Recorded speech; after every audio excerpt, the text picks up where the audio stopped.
Hello friends, आप सभी का स्वागत है ऑनलाइन शिक्षण यूट्यूब चैनल पर। मैं हूं आपके साथ अंजलि बालियान और आप सभी साथियों का स्वागत करती हूं। दोस्तों, आज से हमारी हिंदी की क्लासेस शुरू होने जा रही है और पहली क्लास होगी जिसमें हम हिंदी का सबसे पहला टॉपिक जहां से शुरुआत होती है वर्णमाला, यही सीखेंगे। दोस्तों, ये टॉपिक अपने आप में बहुत ही इम्पोर्टेंट है और लेंथी भी है, क्योंकि यहाँ से अलग अलग तरह के बहुत सारे प्रश्न बनते हैं और बच्चे उसमें ज़्यादातर कंफ्यूज हो जाते हैं। तो जिस बात की वजह से हमारा चैनल पहले से जाना जाता है कि कठिन चीज़ों को बहुत आसान करके बच्चे को क्लास में ही समझाना, वही स्ट्रेटजी यहाँ पर हम फॉलो करेंगे और इसी को लेकर के आगे बढ़ेंगे। तो हम बहुत ही आसानी से इस चैप्टर को समझेंगे। ये बहुत ही आपका इम्पोर्टेंट चैप्टर है, हमेशा यहाँ से क्वेश्चन आते हैं। आप किसी भी एग्जाम को दे लीजिए, चाहे वो यूपी टेट, सी टेट, कोई भी एग्जाम हो। हालांकि सी टेट में 15 नंबर की हिंदी ग्रामर आती है, हिंदी व्याकरण आती है, बाकी पेडागोजी का पोर्शन होता है 15 नंबर का। लेकिन जैसे यूपी टेट हो गया, बाकी किसी अदर स्टेट का टेट हो गया, वहाँ भी हिंदी अगर पूछी जाती है तो यहाँ से क्वेश्चन ज़रूर बनता है। और लेखपाल वगैरह बहुत सारी भर्तियाँ जहाँ भी हिंदी पूछी जाती है, उन सब के लिए आपका एक बेस तैयार हो रहा होगा और यहाँ से अलग आपको कुछ और पढ़ने की ज़रूरत नहीं पड़ेगी। आपकी प्रैक्टिस, आपके क्वेश्चन, सब कुछ यहीं लगवाया जाएगा। तो दोस्तों, चलिए शुरुआत करते हैं बहुत ही अच्छे से आज के इस मज़ेदार टॉपिक की, जिसका नाम है वर्णमाला। वर्णमाला कहते किसे है? तो सबसे पहले हम यही सीखेंगे कि वर्णमाला होता क्या है। दोस्तों, अगर हम कहें कि वर्णों का व्यवस्थित समूह को ही वर्णों के व्यवस्थित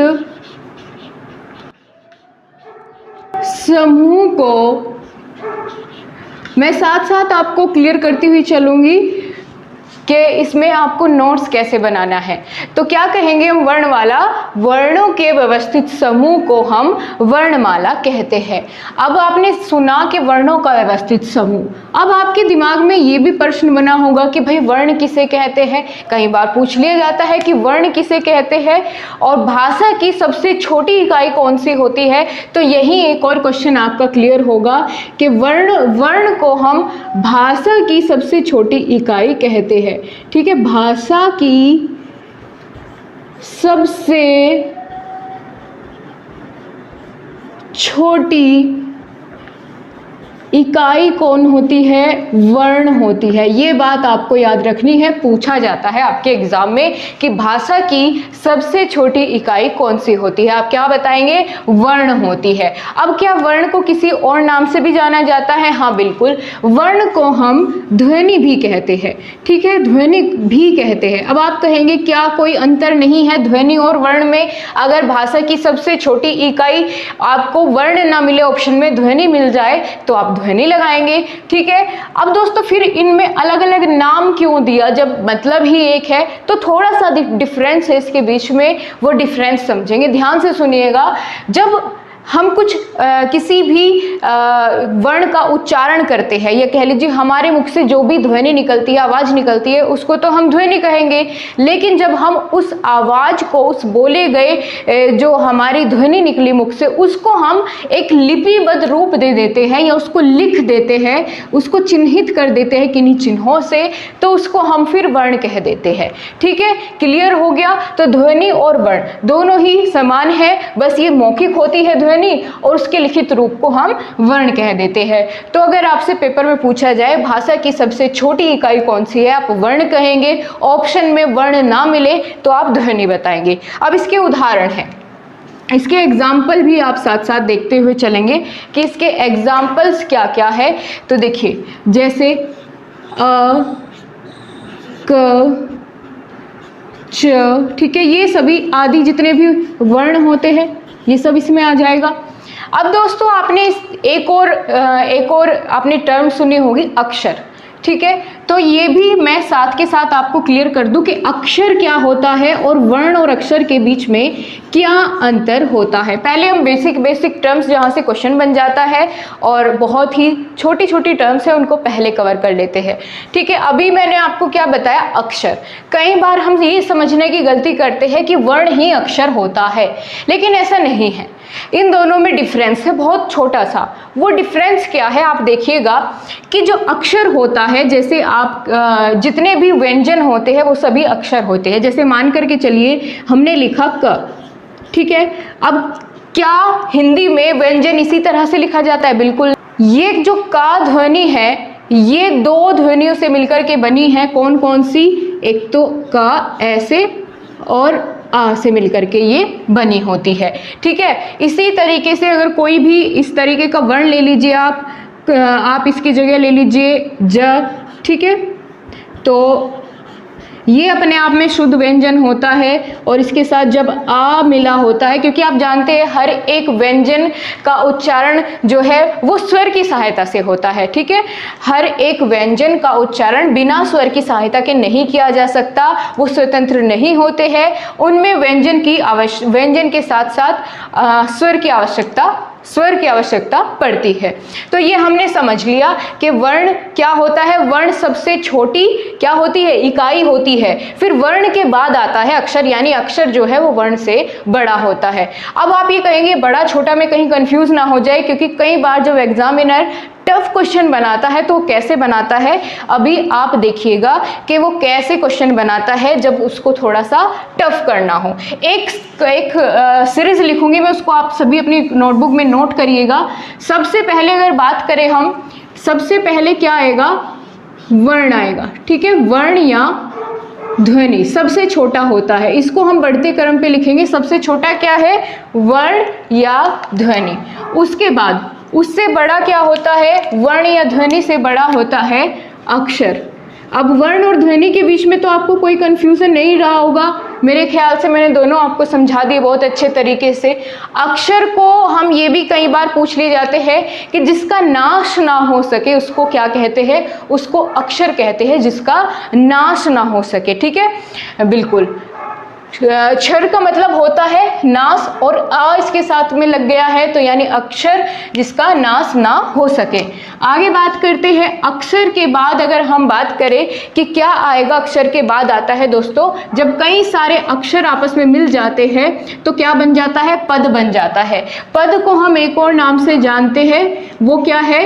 शब्द, ठीक है। शब्द बोले या पद बोले, तो जब कई सारे अक्षर मिल जाएंगे या कई सारे अक्षर जो है मिलकर के एक सार्थक अर्थ या उनसे कोई अर्थ निकलेगा तो क्या बन जाएगा? शब्द बन जाएगा या पद बन जाएगा। अब इसके बाद क्या आएगा? इस क्रम में, इसको बढ़ते हुए क्रम में हम लिख रहे हैं, तो इसके बाद क्या आएगा? जब कई सारे शब्द आपस में मिल जाए या शब्दों के समूह को या पदों के समूह को क्या कहते हैं?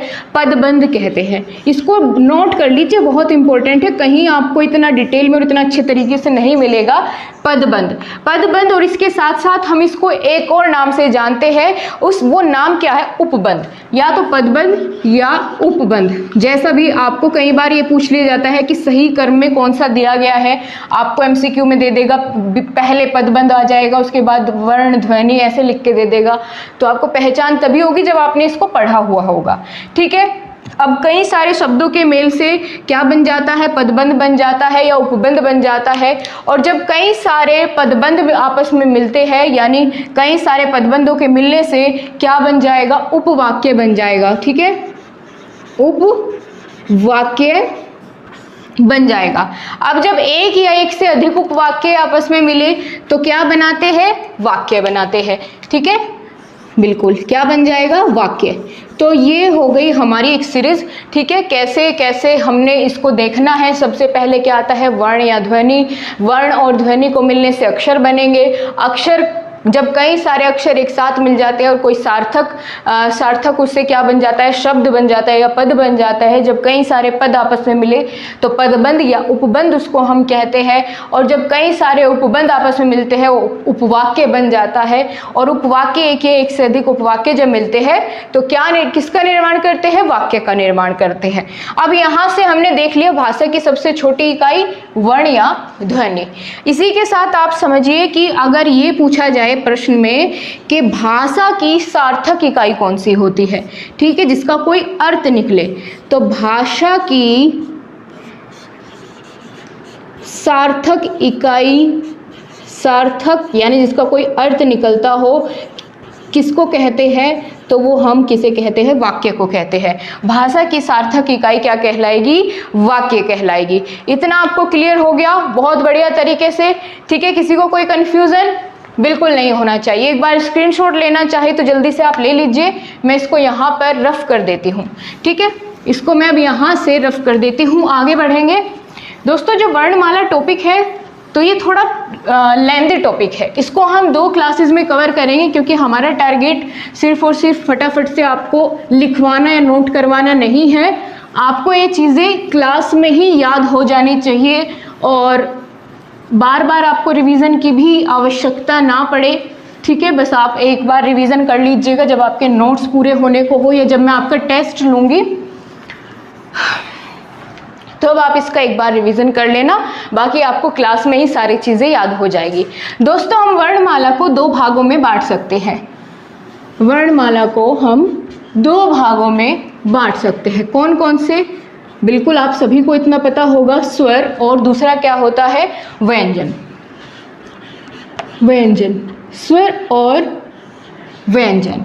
अब दोस्तों, स्वर और व्यंजन हमारे हिंदी वर्णमाला में कुल कितने वर्ण होते हैं? सबसे पहले तो यही पता होना चाहिए आपको। तो हिंदी वर्णमाला में कुल 52 वर्ण होते हैं। कितने? 52 वर्ण होते हैं। हमारी हिंदी भाषा की लिपि कौन सी है? कमेंट बॉक्स में फटाफट से लिख दीजिए, हिंदी भाषा की लिपि कौन सी है। अब हम सबसे पहले दोस्तों इनका वर्गीकरण करेंगे। क्या स्वर के भी प्रकार होते हैं? व्यंजन को भी कितने भागों में बांटा गया है? कौन कौन से व्यंजन होते हैं? ठीक है, आइए चलिए देखें। सबसे पहले हम बात करेंगे स्वर की। स्वर कितने प्रकार के होते हैं? तो सबसे पहले हम देखेंगे मात्रा के आधार पर, ठीक है, या उच्चारण में जो लगने वाला समय होता है उसके आधार पर स्वर को 3 भागों में बांटा गया है। किसके आधार पर? मात्रा के आधार पर, या मात्रा के आधार पर, या इसको हम कह सकते हैं उच्चारण काल के आधार पर, यानी इसमें लगने वाले समय के आधार पर, ठीक है। उच्चारण काल के आधार पर स्वर का वर्गीकरण, ठीक है। उच्चारण या उच्चारण काल या मात्रा के आधार पर, यानी उसमें लगने वाला, जब हम उसको उच्चारण करते हैं उसमें लगने वाला समय को ही हम मात्रा कहते हैं। चलो, तो हमने क्या बताया कि 3 प्रकार से या उच्चारण के काल के आधार पर 3 भागों में हम बांट सकते हैं। कौन कौन सा? पहला, दूसरा और तीसरा। पहला होता है दोस्तों, आप लोग जल्दी से बताइए, सबसे पहला क्या होता है? ह्रस्व स्वर, ठीक है। क्या होगा सबसे पहला? ह्रस्व स्वर। ह्रस्व स्वर। दूसरा प्रकार होता है दीर्घ स्वर। दीर्घ स्वर। और तीसरा होता है दोस्तों प्लूत स्वर, ठीक है। क्या होता है? प्लूत स्वर। तो ये 3 प्रकार से हम इसको बांट सकते हैं। किसके आधार पर? मात्रा या उच्चारण काल के आधार पर। अब ये मात्रा उच्चारण काल हम कैसे पहचाने? ह्रस्व स्वर कौन सा होगा, दीर्घ कौन सा होगा, प्लुत कौन सा होगा? तो मैं हूं ना बताने के लिए। सबसे पहले देखिए, ह्रस्व स्वर वे स्वर होते हैं जिनमें एक मात्रा का समय लगता है, या जिनमें सबसे कम समय लगता है जिनके उच्चारण में, उसको हम ह्रस्व स्वर कह देंगे। ह्रस्व का मतलब होता है लघु या छोटा रूप स्वर का, जिसको बोलने में हमें बहुत कम समय लगे। अब बोल करके देखिए कौन से ऐसे स्वर होंगे जिनको बोलने में सबसे कम समय लगता है। तो यहां हम लिख देते हैं अ, ई, उ और ऋ। आपने देखा इनका उच्चारण करने में बहुत कम समय हमें लगा। तो अ, ई, उ, ऋ, ठीक है, सबसे कम समय लग रहा है। किसमें आ जाएंगे? ह्रस्व स्वर में। कितनी संख्या हो जाएगी इनकी? कुल 4 संख्या हो जाएगी। इसके बाद बात करेंगे दीर्घ स्वर। अब दीर्घ स्वर क्या है? ह्रस्व स्वर हमने जाना कि भाई एक मात्रा का समय लगता है।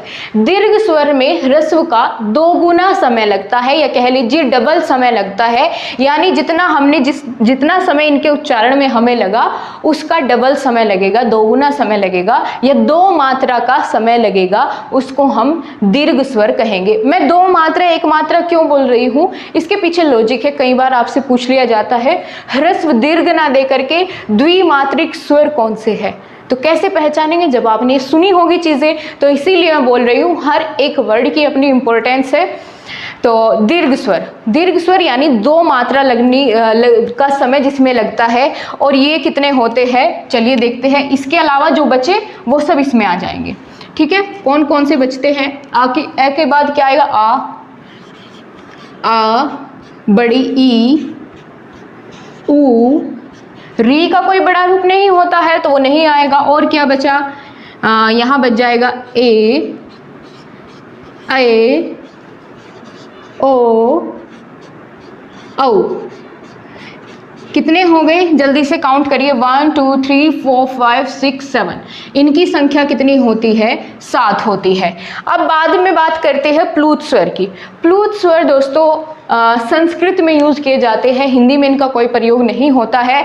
लेकिन हम कैसे पहचाने प्लूत स्वर कौन सा होगा जिसमें 3 मात्रा काल का समय लगे, या जिसमें इन दोनों से भी ज़्यादा समय लगे, उसको हम प्लूत स्वर कहेंगे। ये इस तरह के जो स्वर होते हैं प्लूत स्वर, इनका प्रयोग हिंदी में नहीं होता, संस्कृत में किया जाता है। जैसे उदाहरण के लिए राम, ठीक है, किसी को बुलाते हैं सीते। आपने देखी होगी ना मूवीज जिसमें कोई भगवान श्री राम जैसे सीता को पुकारते हैं तो कैसे बुलाएंगे? सीते। तो वो इतनी लंबी जब आवाज़ होती है, जैसे आप ओम का उच्चारण करते हैं, ओम, है ना, तो जब इतना लंबा ये उच्चारण होता है, किसी शब्द को खींच करके ऐसे बोलते हैं, किसी वर्ण को, तो तब वो किस में आ जाएगा? प्लूत स्वर में आ जाएगा। इसका उदाहरण क्या हो जाएगा? ये वाला जो आपका वर्ण होता है, जैसे इसको हम ऐसे लिखते हैं, जैसे एस बनाया हो, ठीक है, ऐसे राम, ठीक है। इससे पता चलता है कि 3 मात्रा का समय इसमें लग रहा है। ठीक है, तो ये हो जाएंगे आपके प्लूत स्वर। समझ में आया सभी को? ठीक है, ह्रस्व, दीर्घ और प्लूत। अब इसको एक बार काउंट कर लीजिए, तभी तो आपको पता चलेगा हिंदी में स्वरों की संख्या कितनी होती है। तो 7 और 4 कितने होते हैं? 11 होते हैं। ठीक है, क्योंकि ये तो हिंदी में काउंट नहीं होता है, हमको नहीं गिनना है, हमको सिर्फ ह्रस्व और दीर्घ स्वर गिनना है। तो कितने हो जाएंगे? 7 और 4 कितने? 11। तो हिंदी वर्णमाला में स्वरों की संख्या कितनी होती है? 11 होती है। अब आ जाइए इधर व्यंजन पर। स्वर का भी बहुत सारी चीजें बाकी है, लेकिन जो सबसे पहले बेसिक है वहीं से, यानी हम एक आपको कह सकते सरल से जटिल की ओर लेकर के चलेंगे। तो ये सरल वाली चीजें अभी मैं आपको पहले बता रही हूं। अब हम बात करेंगे दोस्तों व्यंजन की। अब व्यंजन का वर्गीकरण किन किन आधार पर किया गया है वो देखते हैं। तो सबसे पहले ऐसे एक लाइन ड्रॉ कर लेते हैं ताकि आसानी हो हमको इनको बाद में गिनने में भी। ठीक है, तो सबसे पहले आते हैं स्पर्श व्यंजन। स्पर्श व्यंजन कौन से होते हैं? जिनका उच्चारण करने में हमारी जीवा या मुख से जब हवा निकलती है वो हमारे मुख के अलग अलग अवयवों को टच करके, स्पर्श करके निकलती है, उनको हम स्पर्श व्यंजन कहते हैं। जैसे आप मान करके चलिए, आप किसी भी शब्द को बोल रहे हैं तो आपकी जीभ इधर उधर घूम रही है, ठीक है ना, और जितने भी आपके मुख से जब आप उच्चारण करते हैं तो वायु बाहर निकलती है, और बाहर निकलती हुई कभी वो कंठ को टच करेगी, कभी मूर्धा को, कभी आपकी जीवा को, कभी, ठीक है, इस तरीके से आपके लिप्स का भी यूज होता है। तो स्पर्श जहाँ जहाँ होगा उनके हिसाब से यहाँ स्पर्श व्यंजन उनको रखा गया है, जिनका उच्चारण करते समय हमारे जो मुख से निकलने वाली वायु है वो स्पर्श करके बाहर आए, वो स्पर्श व्यंजन हो जाएंगे। अब कौन कौन से व्यंजन ऐसे हैं जो स्पर्श व्यंजन की श्रेणी में आते हैं? तो क व्यंजन से लेकर के माँ तक जितने भी व्यंजन होंगे वो सभी स्पर्श व्यंजन कहलाएंगे। इनको 5 वर्गों में बांटा गया है, जिसके बारे में हम आगे बात करेंगे जब हम उनका उच्चारण स्थान देखेंगे कि वो निकलने वाली जो वायु है वो स्पर्श कहाँ कर रही है। ठीक है, तो इसके बारे में हम तब जानेंगे। अब का से लेकर के माँ तक के जितने भी व्यंजन होंगे वो सभी कैसे होंगे? स्पर्श व्यंजन।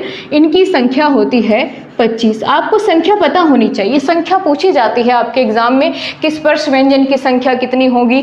ठीक है, इसके बाद हम बात करेंगे दोस्तों द्विगुण व्यंजन। ठीक है, द्विगुण व्यंजन। अब ये द्विगुण व्यंजन कौन से होते हैं? इन्हें ज़्यादातर टीचर्स छोड़ देते हैं, लेकिन ये आपके एग्जाम में पूछ लिए जाते हैं, तो इनको भी हम साथ साथ ड और ढ, ये कैसे होते हैं, द्विगुण व्यंजन होते हैं, ठीक है। इनको द्विगुण, इनमें 2 गुण मिलते हैं, इसलिए इसको हम द्विगुण व्यंजन कहते हैं। इनके नीचे आप देखिए, जब इसके बीच में का से मा तक आएंगे ड ढ, उनके नीचे बिंदी नहीं लगी होती, लेकिन इनके नीचे जो बिंदी लगी हुई है, इससे आप पहचान करेंगे कि ये द्विगुण व्यंजन है, ठीक है। तो द्विगुण व्यंजन कितने होते हैं आपके, 2 होते हैं। द्विगुण व्यंजन कितने होते हैं, 2 होते हैं। इसके बाद आएंगे दोस्तों अंतस्थ व्यंजन, ठीक है। अंतस्थ व्यंजन, अंतस्थ व्यंजन कौन कौन से होते हैं, जल्दी से साथ साथ कमेंट करते हुए चले। तो य र ल व, ये सभी, ठीक है। य र ल व, ये सभी क्या कहलाएंगे, अंतस्थ व्यंजन कहलाएंगे।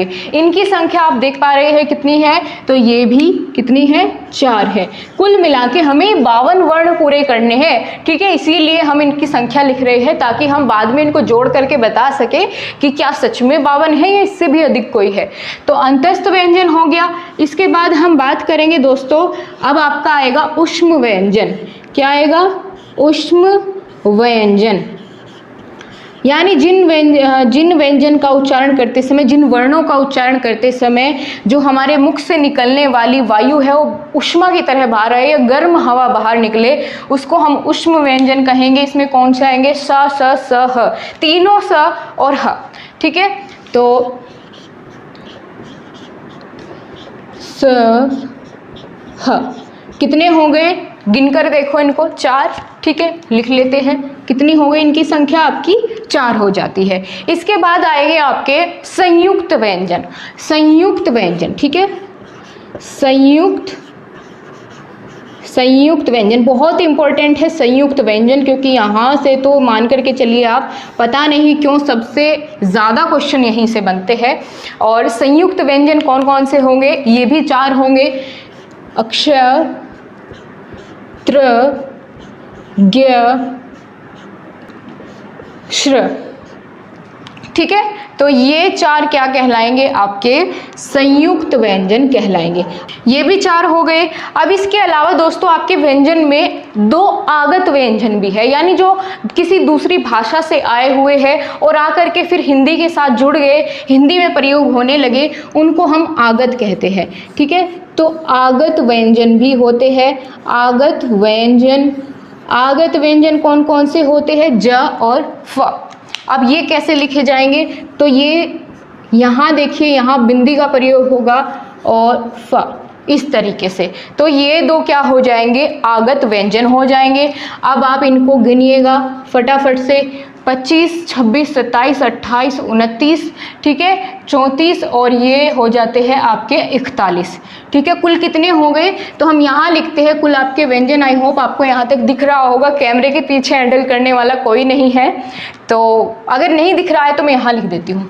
कुल हमने देख लिया, इनको काउंट करके इधर कितने हो जाते हैं, 41, और यहाँ हमने देखा ये हमारे स्वर कितने थे, 11, ठीक है। तो 11 स्वर और ये 41 हमने यहाँ से ऐड करे तो 2 और 4 और 1 5, ये हमारे 52 वर्ण इस तरीके से कंप्लीट हो जाते हैं।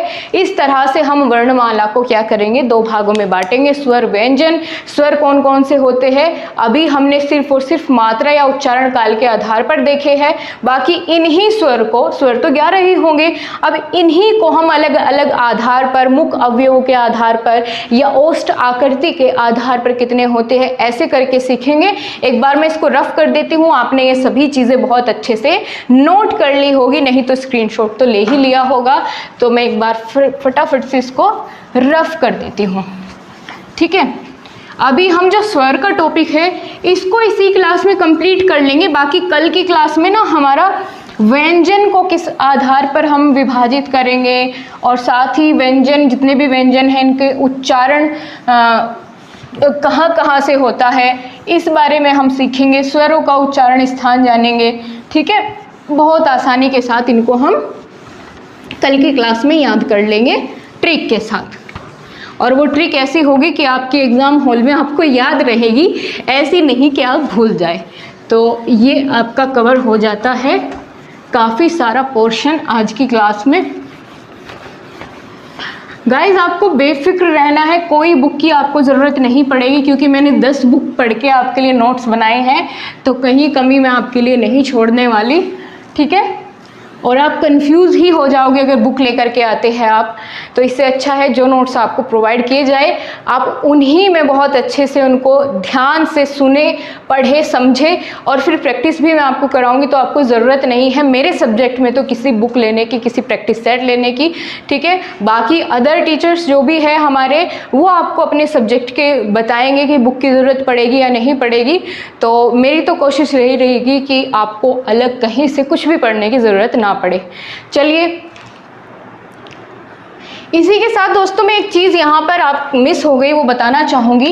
अभी जैसे मैं यहाँ पर आपको मैंने बताया दीर्घ स्वर के बारे में, दीर्घ स्वर लिखा था, 7 थे दीर्घ स्वर, कौन कौन से, इसको फटाफट से बताइए। आ, ई, ऊ, ए, ऐ, ओ, औ, ठीक है। ये मैंने आपको क्या बताए थे, दीर्घ स्वर बताए थे।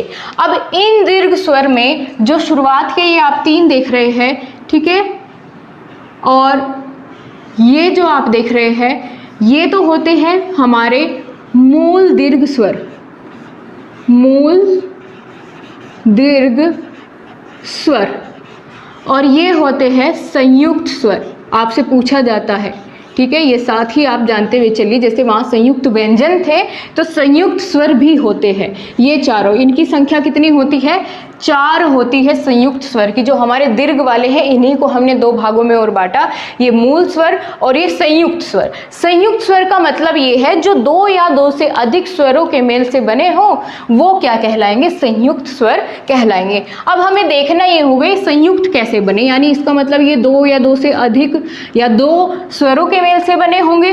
तो देखते हैं किस किस के मेल से बने हैं, पूछा जाता है ये आपसे, ठीक है। बहुत इजी और अच्छा क्वेश्चन यहाँ से बनता है आपका, तो फ्री के नंबर होंगे अगर मिल जाए पेपर में। तो सबसे पहले तो आपको एक बात का ध्यान रखना है कि जितने भी ये संयुक्त स्वर है, सबसे पहले तो इनमें आपका अ स्वर आएगा, ठीक है। सभी में सबसे पहले यही आएगा, फिर इसके साथ क्या मिलेगा वो हमें ध्यान रखने वाली बात है। तो जब हम आ के साथ ई को मिलाते हैं, ई चाहे छोटी हो या दीर्घ वाली ई हो, बड़ी ई हो, तो जब आ और ई का मेल होता है क्या बनता है, ऐ बनता है। तो इसको हम क्या बोलते हैं, ए बोलते हैं, ठीक है। आ और ई के मिलने से क्या बनेगा, ए बन जाएगा। अब इसके बाद जो ये बड़ी वाली ए है, ठीक है, ए है, तो इसको हम कैसे बनाएंगे, जब आ के साथ ये वाला स्वर बन जाए, मिलेगा ए, ठीक है, ये ए है, ये ए था, ये ए है, तो आ और ए मिलकर के क्या बना, ए बन गया। इसी तरीके से जब हम ओ हमें बनाना है, ओ एक कैसा स्वर है, संयुक्त स्वर है, तो आ के साथ ऊ मिलने पर क्या बन जाएगा, ओ बन जाएगा, ठीक है, औ बन गया, औ, ठीक है। अब हमें औ बनाना है, यानी ओ का दीर्घ रूप औ है, ये हमें बनाना है। तो जैसे हमने पहले ए इसके साथ मिलाया था, अब हम इसके साथ क्या मिलाएंगे, ओ मिलाएंगे, तो ये क्या बन जाएगा, औ बन जाएगा, ठीक है। तो ये इस तरीके से हमारे चारों संयुक्त स्वर होंगे। आपने देख लिया क्या किससे मिलकर के बना है, इनकी संख्या 4 होती है। जो मूल स्वर होते हैं इनकी संख्या हमारी कितनी होती है, ये हमारी 3 होती है। क्लियर। अब चलिए फटाफट से आगे बढ़ते हैं।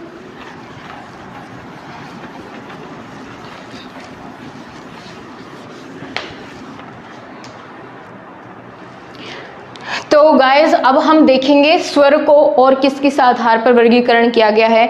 मात्रा के आधार पर हमने देख लिया, जो उच्चारण काल या मात्रा के आधार पर। अब हम देखेंगे ओष्ठ आकृति के आधार पर, ओष्ठ यानी होठों की आकृति के आधार पर, ठीक है। तो ओष्ठ कृति के आधार पर स्वर के भेद, किसके, स्वर के भेद पूछे जाते हैं आपसे, ठीक है। किसके आधार पर, ओष्ठ आकृति के आधार पर। तो दोस्तों ओष्ठ आकृति यानी ओष्ठ की आकृति के आधार पर हम इनको दो भागों में विभाजित करते हैं। कितने भागों में? ओष्ठ आकृति के आधार पर दो भागों में विभाजित करते हैं। कौन कौन से? एक तो वृत्ताकार और दूसरा होता है वृत्ताकार। यानी आप जानते हैं वृत्त किसे कहते हैं? वृत्त कहते हैं हम सर्किल को, ठीक है। वृत्त किसको कहते हैं? ये लिखा हुआ है ना वृत्त, यहाँ भी आया है वृत्त। तो वृत्त का मतलब क्या होता है? सर्किल यानी गोल। तो इसका मतलब जरूर यहाँ पर कुछ ऐसा होगा कि जब हमारी होठ की आकृति, ओष्ठ की आकृति वृत्त के समान हो यानी गोल गोल हो, तो वो कौन से स्वर हो जाएंगे? वृत्ताकार। अब ऐसे कौन से स्वर है आप बोल करके देखिए। ए, ई, ऊ। पकड़ा गया? ऊ बोलते ही हमारी ओष्ठ आकृति कैसी हो जाती है? होठ की आकृति कैसी हो जाती है? गोल हो जाती है, सर्किल जैसी हो जाती है। तो हमें पता चल गया कि भाई इसमें एक तो ऊ आने वाला है। अब क्या जो ऊ का दीर्घ रूप है, बड़ा ऊ, क्या तब भी बोलने में ओष्ठ की आकृति गोल होगी? हाँ होगी। तो लिख दीजिए ना, फिर घबरा क्यों रहे हैं? ठीक है, दीर्घ ऊ। री नहीं, बिल्कुल नहीं आएगा। और एक बात और मैं आपको बता दूं, जब हम स्वर का वर्गीकरण कर रहे हैं ओष्ठ के आधार पे या जिह्वा के आधार पर आगे करेंगे, तो उनमें री को नहीं लिया जाता। क्यों नहीं लिया जाता? इसका रीजन मैं आपको बाद में बताऊंगी। क्योंकि ना उसकी री की जो साउंड आती है वो हिंदी में जो व्यंजन होते हैं और र उसमें आता है, उसके जैसी साउंड आती है, इसलिए हम उसको स्वर में नहीं रखते हैं। ठीक है, अब इसके साथ ही ऊ हो गया, बड़ा ऊ हो गया, ओ हो गया और आऊ हो गया। ठीक है, ये आपने देखा कितने हो गए? यहाँ पर आप देखिए ये 4 हो जाते हैं, ऊ, बड़ा ऊ, ओ और आओ। तो ये चारों कैसे हैं? वृत्ताकार है। क्या कुछ रटने की जरूरत पड़ी? नहीं पड़ी। अब अवृत्ताकार कौन से होंगे भाई? जो इससे बच जाएंगे, करके भी नहीं देखना, अब तो सारे इसी में आ जाएंगे। कौन कौन से? चलिए देखें। ए,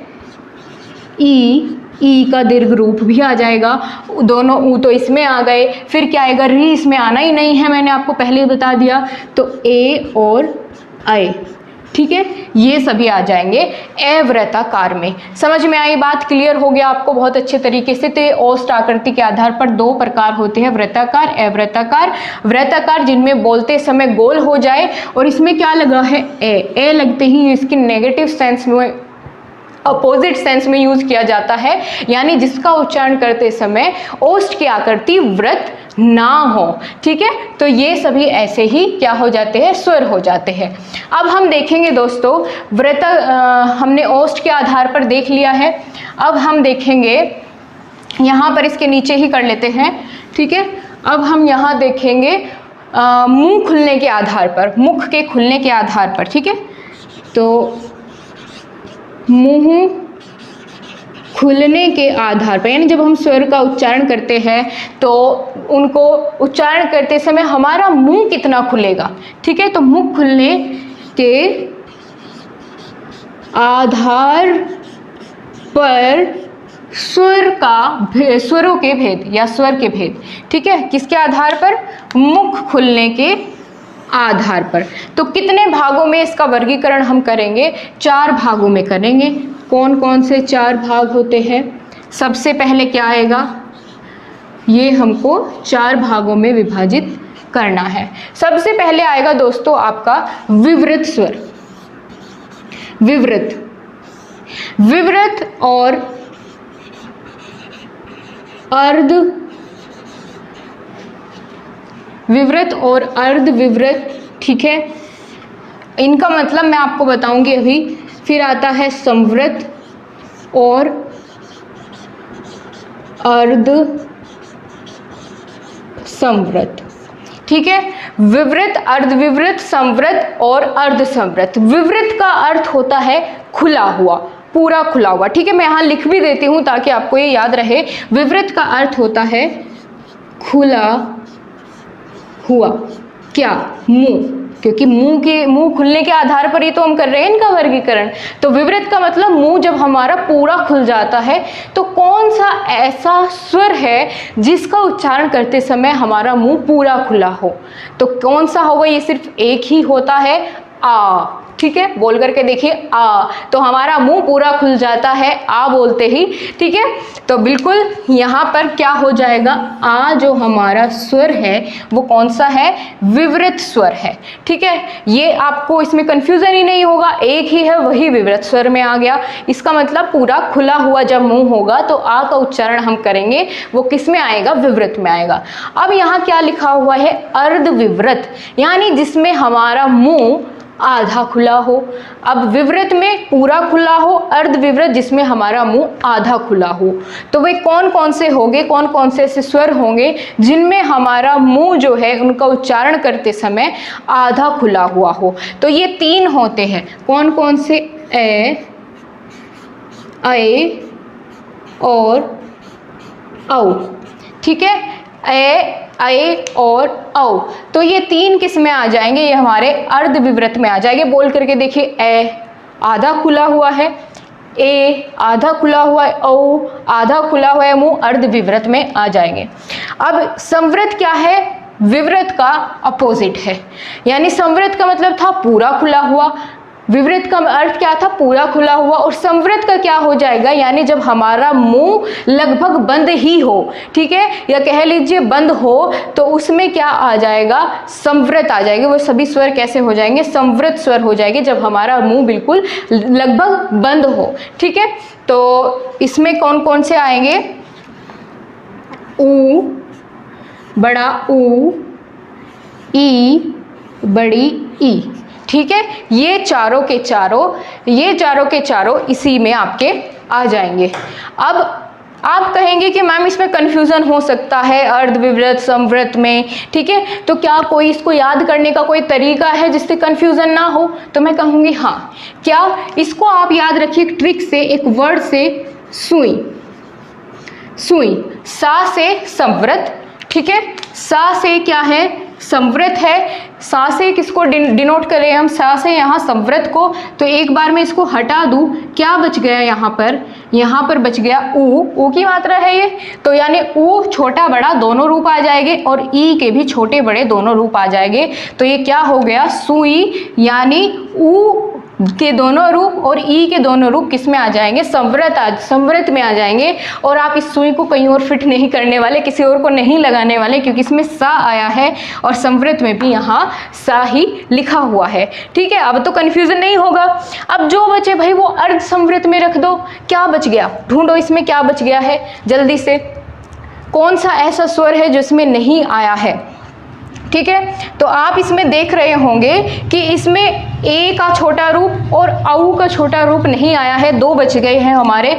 तो ओ और ए, ठीक है, ओए। ठीक है, ये क्या बन गया, ओए। ये हमारा बाकी था, बाकी सभी यहाँ पर आ गए हैं। देख लीजिए आप, 1 2 3 4 5 6 7 8 9 10 और 11वां मैंने बताया कि रै का प्रयोग हम इनमें नहीं करेंगे। तो ये हमारा हो गया मुंह खुलने के आधार पर 4 भागों में हमने इसको विभाजित किया। आपने बहुत अच्छे से सीखा। अब एक और इसका टाइप रह जाता है, वो है जिह्वा के आधार पर। इसको मैं यहाँ से रफ कर देती हूँ इतना, ताकि हम प्रॉपर स्पेस में लिख पाए। ठीक है, अब हम देखेंगे जिह्वा के आधार पर, इसको पूरा ही हटा देती हूँ मैं, आपने स्क्रीनशॉट ले लिया होगा। अब हम जिह्वा के आधार पर देखेंगे, यानी जीभ के आधार पर। ठीक है, जब हम उनका उच्चारण करते हैं इन स्वरों का, तो हमारी जीभ की क्या स्थिति होती है वो हमने यहाँ पर देखना है।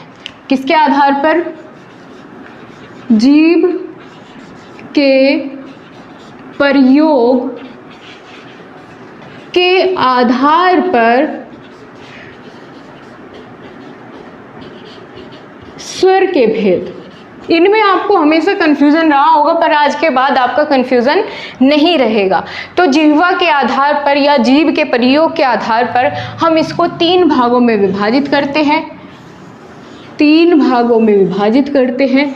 कौन कौन से, कितने भागों में, 3 भागों में। चलिए देखते हैं। पहला है अग्र स्वर। अग्र स्वर, अग्र का मतलब आगे। दूसरा होता है मध्य स्वर, मध्य स्वर। और लास्ट वाला है पश्च स्वर। कौन सा? पश्च स्वर। ठीक है, तो ये आपका हो गया अग्र, मध्य और पश्च। अब हमें उन 10 के 10 स्वरों को, क्योंकि 11वां तो इसमें हम इंक्लूड नहीं करेंगे, तो उन 10 के 10 स्वर को हमें इसमें रखना है। अब देखिए कौन कौन सा होगा। सबसे पहले तो आपको जानना ये जरूरी है कि मध्य में सिर्फ एक आएगा, ए। ठीक है, मध्य स्वर कौन सा होगा? ए ही होगा। अब बाकी बच्चों को हमें इनमें क्या करना है? इनमें इनको पुट करना है। ठीक है, तो यहाँ पर इनमें क्या क्या आएगा इसको याद रखने के लिए ट्रिक बताती हूँ, फिर बाकी बच्चे उसमें अपने आप रख लेंगे। तो यहाँ आई होप आपको दिख पा रहा होगा। ठीक है, तो अग्रिय, ठीक है, अग्रिय ये एक वर्ड है। क्या लिखा हुआ है? अग्रिय। अब इससे हमें कैसे पता चलेगा कि अग्र स्वर कौन कौन से होंगे? तो इसमें जब हम अग्र को हटा देंगे तो क्या क्या इसमें बचेगा? देखिए, अग्र को अब इसमें से हटा दीजिए, तो ये क्या है? ई की मात्रा। ठीक है, ई की मात्रा। कौन सी ई की मात्रा है? छोटी ई की मात्रा है, लेकिन हमें यहाँ दोनों ही ई लेनी है, छोटी और बड़ी दोनों रूप। और यहाँ क्या लिखा हुआ है? ए लिखा हुआ है, तो यानी ए के भी दोनों रूप इसी में आ जाएंगे। अग्र का मतलब अग्र स्वर वे होते हैं जिनका उच्चारण करते समय जब हम उनको उच्चारण करेंगे तो जीभ बिल्कुल यहाँ पर आगे हमें फील होगा कि यहीं से सारा कुछ उच्चारण किया जा रहा है, जैसे ई, ई बिल्कुल आगे से मुख के। ठीक है, और ए। ठीक है, आप देखेंगे इनका उच्चारण करेंगे तो क्या होगा? ये इनका सबसे आगे इनका उच्चारण होता है, या कह लीजिए जीवा की स्थिति कहाँ होती है? सबसे आगे होती है मुख में। ठीक है, तो ये अग्र, ये जब आप इससे याद रखेंगे तो आपको ये बहुत अच्छे से याद रहेगा। बाकी बच्चे तो इसमें फिक्स है, ए इसी में ही आएगा। बाकी बच्चे पश्च में आ जाएंगे। कौन कौन से? आ बच गया, और क्या बचा आपका? ई इसमें आ गया, बड़ा ई भी, ऊ और बड़ा ऊ। ठीक है, फिर दोनों ए यहाँ आ गए। क्या बच गया? ओ और औ, ये दोनों बच गए, ये यहाँ पर आ गए। तो देखिए 3 2 5 6 7 8 9 10, 10 के 10 स्वर हमने यहाँ पर बहुत अच्छे से क्या कर दिए हैं? पुट कर दिए हैं। अब आपका स्वर का जो टॉपिक है वो पूरा होता है। कल हम व्यंजन के जितना भी हमारा बाकी बचा हुआ है और जो हमारे स्वर का उच्चारण स्थान है वो भी देखेंगे, व्यंजन का उच्चारण स्थान देखेंगे बहुत अच्छे तरीके से। अब एक चीज़ और बता देती हूँ मैं, जैसे री को हम छोड़ते हुए आ रहे हैं। ठीक है, हम री को छोड़ते हुए आ रहे हैं, तो री को हमने क्यों छोड़ा ये मैंने आपको बता दिया, क्योंकि इसका हिंदी वाले र की तरह प्रयोग किया जाता है। तो र के रूप आपसे कई बार पूछ लिए जाते हैं किसी भी एग्जाम में, या आपका टेट का कोई एग्जाम हो या अलग भी, तो वहाँ कई बार यहाँ से क्वेश्चन बन जाता है, तो हम क्यों छोड़े। ठीक है, तो यहाँ देख करके चलिए जो ये वाला र है हम कैसे पहचानेंगे। तो जैसे लिखा हुआ है कृपा, ठीक है, कृपालु,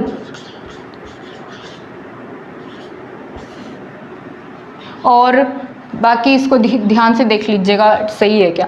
ठीक है, कृपा, कृपालु, दया नहीं, दयालु में नहीं आएगा। जिसमें भी ये वाला र आएगा, देखिए यहाँ ऐसा ही बना है ना ये वाला, तो इससे आपको पहचान हो जाएगी कि ये स्वर वाला री है। कौन सा? स्वर वाला री है। लेकिन इस वाले रा के कौन कौन से, जैसे आपका प्रेम हो गया, ठीक है, और जो पृथ्वी है इसमें आ जाएगा, क्योंकि इसमें ये वाला र का प्रयोग हुआ है, स्वर वाला र है। ये वाला र कौन सा है? ये वाला आपका व्यंजन वाला र है। ठीक है, और इसी के साथ और कौन सा आता है? गर्व हो गया, नहीं गर्व हो गया, ऐसे बनेगा ना गर्व, तो ये वाला भी आपका व्यंजन वाला र है। और कौन सा होता है? त्रिशूल, ठीक है, त्रिशूल, ये वाला भी आपका व्यंजन वाला र है। और भी कोई बचता है क्या? और ट्रक हो गया, ठीक है, ट्रक हो गया, ये वाला जो र बनता है, ये सब रा के रूप है। आपने देखा होगा ना, ऐसे भी लिखा जाता है र, ऐसे भी बनता है, ऐसे भी होता है, ऐसे भी होता है। ठीक है, तो जो स्वर वाले रे है ये अपने आप में क्या होते हैं? पूरे होते हैं। स्वर आधा नहीं होता है, अपने आप में स्वतंत्र होता है, पूरा होता है। ठीक है, ये पूरे है। लेकिन कई बार पूछ लिया जाता है आधा रे कौन सा है, तो आधा रे इसमें होगा ये वाला। ठीक है। जो ये वाला रे है ये आधा है, आधा है। और आप ध्यान कैसे रखेंगे कि जो भी चीज़ आधी होती है, कम होती है, वजन में हल्की होती है, उसको हम अपने सर पे रख सकते हैं। तो यहाँ देखिए ये ऊपर इसीलिए उठाया गया है क्योंकि आधा है। बाकी जितने भी ये रे आप यहाँ पर देख पा रहे हैं ये वाले, ये सभी पूरे रे है, ठीक है। तो ये एक छोटा सा क्वेश्चन यहाँ से कभी कभार बन जाता है, मैंने आपको ये भी क्लियर कर दिया है। इसी के साथ आपका स्वर वाला टॉपिक पूरा होता है। वर्णमाला को हम कितने भागों में बांट सकते हैं वो भी हमने क्लियर कर लिया।